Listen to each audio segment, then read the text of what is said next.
Olá pessoal, hoje vamos explorar como pressão, volume e temperatura dos gases se relacionam. Vamos entender a famosa equação de Clapeyron e suas três leis derivadas, Boyle, Charles e Gay-Lussac.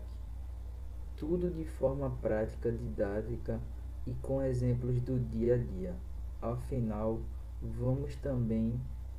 vocês vão perceber que essas leis estão muito mais próximas da sua vida do que imagina. Então, um gás ideal é um modelo simplificado, mas muito útil. Imaginamos que suas partículas não têm volume, não interagem entre si e apenas colidem elasticamente. Esse modelo funciona muito bem em condições de baixa pressão e temperatura alta.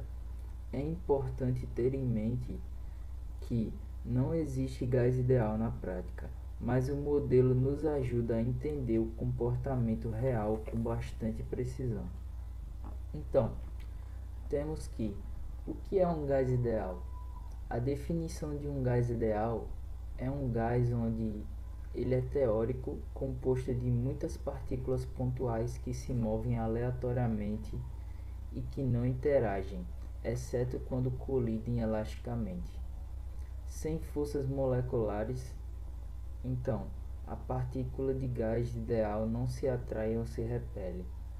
O volume é insignificante. O volume das próprias partículas de gás é insignificante em comparação com o volume do recipiente e também possui colisões elásticas entre as partículas de gás e as paredes do recipiente, que são perfeitamente elásticas, sem a perca de energia.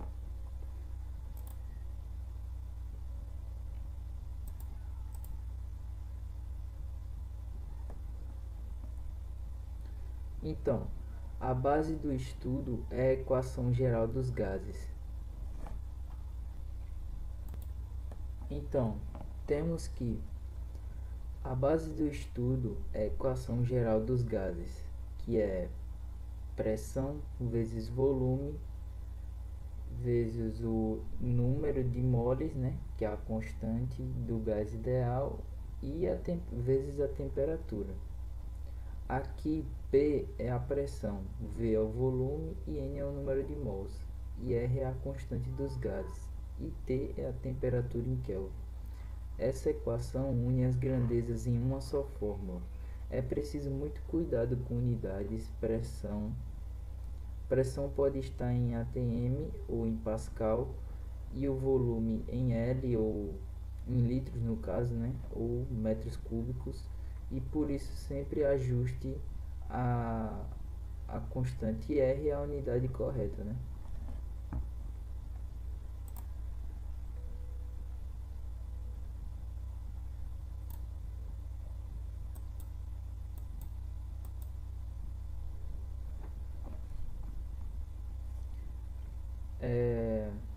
Agora falando sobre as transformações gasosas.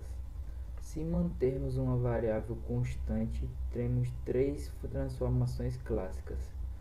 Se T é constante, surge a lei de Boyle. Se P é constante, temos a lei de Charles. E se o volume não muda, temos a de Gay-Lussac. Essas leis nada mais são que casos particulares da equação de Clapeyron.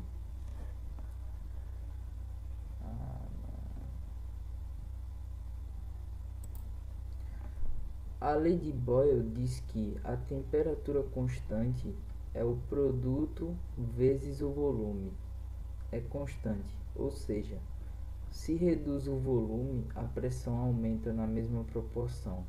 É o que percebemos ao empurrar o êmbolo de uma seringa fechada. O ar resiste porque está muito comprimido. Esse comportamento é representado por uma curva hiperbólica. Agora, sobre a lei de Charles, temos que, se mantemos a pressão constante, o volume do gás cresce proporcionalmente à temperatura absoluta. Isso quer dizer que, se dobrarmos a temperatura em Kelvin, o volume também dobra. Um bom exemplo é o balão aquecido. As moléculas se agitam, mas se afastam, e o balão infla. Então, temos que na lei de Gay-Lussac o volume não muda. Então, se aumentarmos a temperatura, a pressão cresce proporcionalmente. Um exemplo claro são os pneus. Quando o carro roda muito, o aquecimento do ar dentro deles aumenta a pressão. Isto mostra por que precisamos calibrar os pneus preferencialmente quando estão frios.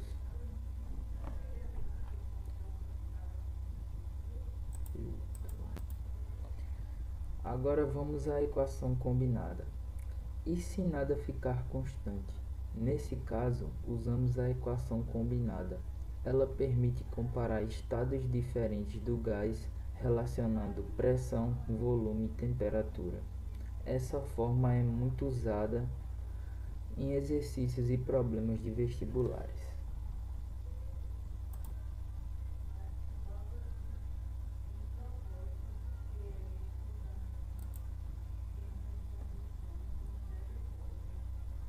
Aqui temos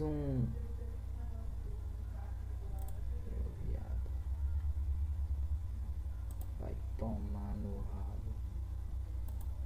Agora vamos a alguns exemplos resolvidos.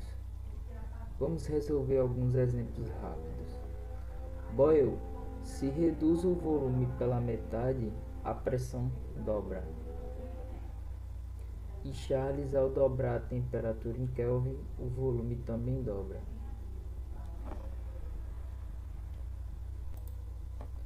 Agora vamos às aplicações do cotidiano. Essas leis estão por toda parte. Na respiração, o diafragma aumenta o volume da caixa torácica, diminuindo a pressão e permitindo a entrada do ar. Nos aviões, a pressão externa diminui com altitude, fazendo os gases do corpo se expandirem. E balões meteorológicos estouram em grandes altitudes por conta do mesmo princípio.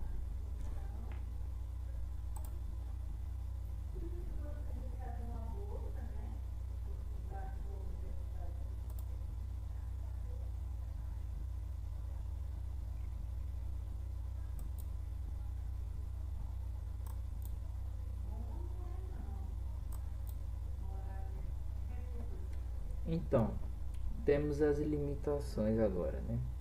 Mas nem sempre o modelo de gás ideal funciona.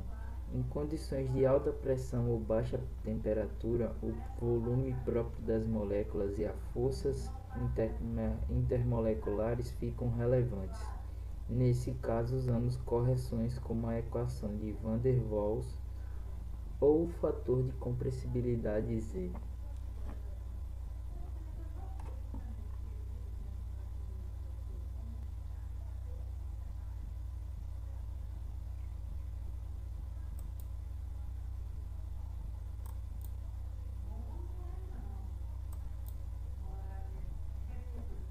Então, temos as limitações agora, né?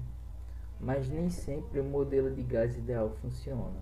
Em condições de alta pressão ou baixa temperatura, o volume próprio das moléculas e as forças intermoleculares ficam relevantes.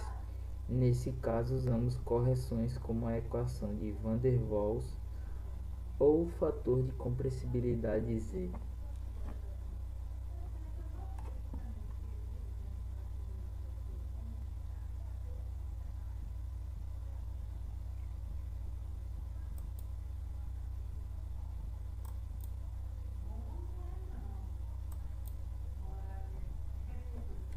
Então, temos as limitações agora, né? Mas nem sempre o modelo de gás ideal funciona. Em condições de alta pressão ou baixa temperatura, o volume próprio das moléculas e as forças intermoleculares ficam relevantes. Nesse caso, usamos correções como a equação de Van der Waals ou o fator de compressibilidade Z.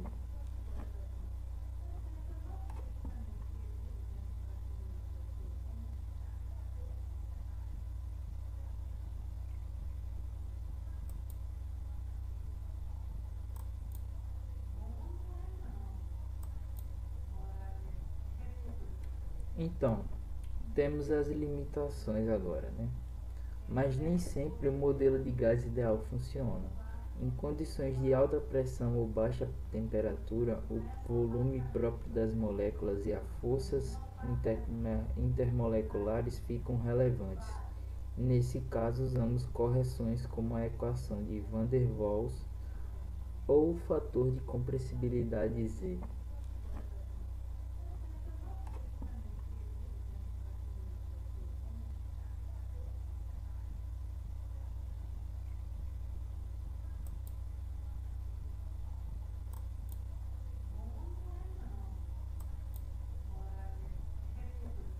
Então, temos as limitações agora, né? Mas nem sempre o modelo de gás ideal funciona. Em condições de alta pressão ou baixa temperatura, o volume próprio das moléculas e as forças intermoleculares ficam relevantes. Nesse caso, usamos correções como a equação de Van der Waals ou o fator de compressibilidade Z.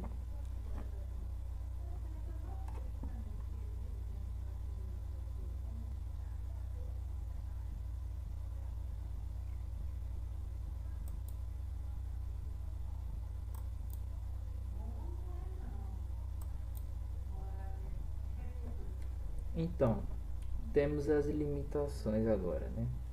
Mas nem sempre o modelo de gás ideal funciona. Em condições de alta pressão ou baixa temperatura, o volume próprio das moléculas e as forças intermoleculares ficam relevantes. Nesse caso, usamos correções como a equação de Van der Waals ou o fator de compressibilidade Z.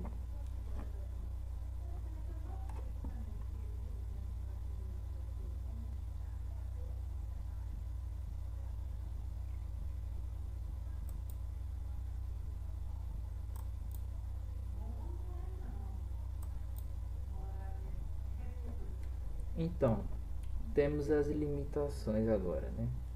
Mas nem sempre o modelo de gás ideal funciona. Em condições de alta pressão ou baixa temperatura, o volume próprio das moléculas e as forças intermoleculares ficam relevantes. Nesse caso, usamos correções como a equação de Van der Waals ou o fator de compressibilidade Z.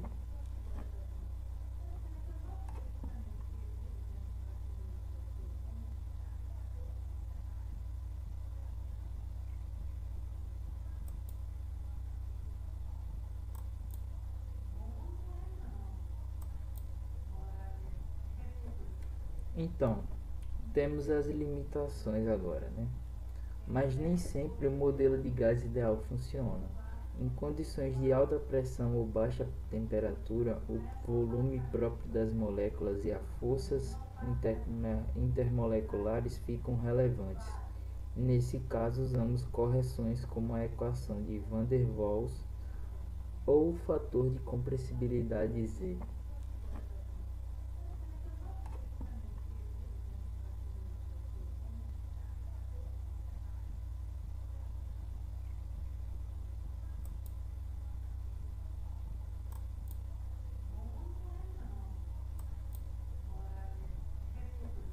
Então, temos as limitações agora, né?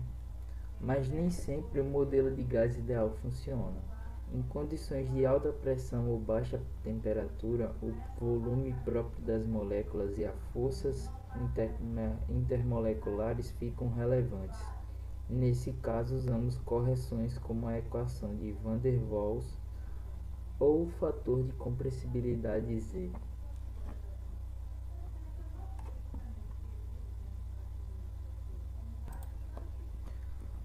Por fim, a equação de Clapeyron é a base, e as leis do Boyle, do Charles e de Gay-Lussac são casos particulares.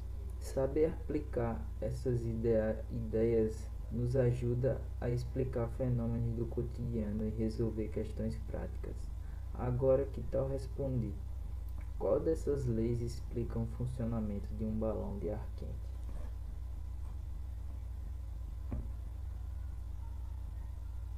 Exatamente. É a lei de Charles. Muito obrigado por assistir a minha videoaula. Espero que tenham gostado. Até a próxima.